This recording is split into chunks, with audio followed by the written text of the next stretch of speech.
guys, karating lang po ng aming in-order guys na Nestle PH guys. Ayan po. Nestle or ewan ko kung anong tawag nyo sa in-order na ito namin.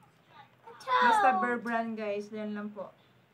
So, bali tuwing nagla-live kasi si TikTok guys, doon po talaga kami umorder kasi nakamura po siya guys. So, bali, 1 kilo mahigit to guys. Ayan po. Ito na po yung aking laging nag-Bear Brand. So, 100, ano pala to siya guys. Nag-promo kasi yung TikTok. So, kaya, ito yung unboxing na po natin guys. Ano ko lang din po to sa seller. Thank you po pala sa seller at rider. Karating lang din po. Medyo na ano lang po yung box kasi guys. Kasi gawa ng maulan po kasi guys. Since kahapon, kasi December 1. And then ngayon naman po ay December 2. So, ano na talaga ni God. Ano na talaga yung ating, ano talaga, malamig na simoy na hangin na Paskong Pasko guys. Ayan.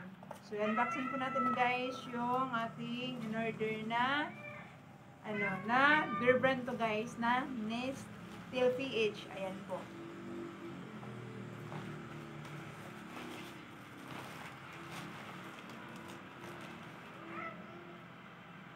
Sa kilo mahigit to guys. Kung bibilhin mo siya sa mga pharmacy o sa Alphamart, halagang ano to guys, halagang ano to siya, 500 or sabihin natin 800 guys. Pero dahil sa naka-ano tayo guys, naka-promo doon sa TikTok guys, ito siya nakalagay dito ay, ayan guys oh, 10 grams, ayan oh. So, 1,210 guys yung ano niya. Kasi mahal to guys eh, kapag hindi nag-promo.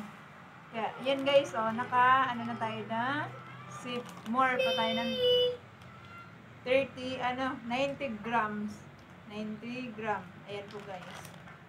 So, bali ang kuha ko lang to siya guys ay 348 lang to guys. So, bali, meron pa siyang sintimo na 38 something ata yun. Kaya, pumatak siya na 349 pesos guys. Akalain mo na yan.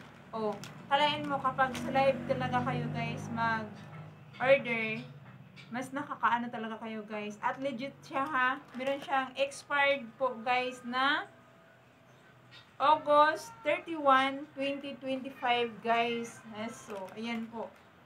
Legit po talaga to guys. Ito yung lagi talaga itong lagi ko itong in-order sa TikTok live. Then po sa Nestle PH po. Or Nestle or kung ano yung basta kay Bear Brand. Yan. Lagay ko lang po dito sa aking yellow basket guys, sa baba.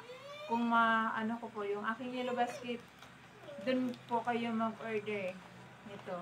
Kaya thank you so much sa rider na karating lang din po kaagad guys at hindi ko kaagad tumalagay dun sa aking TikTok na inorderan. So, yun lang po guys. Thank you for watching. Bye-bye and God bless. Amping kanunay, mga Bisaya din ha.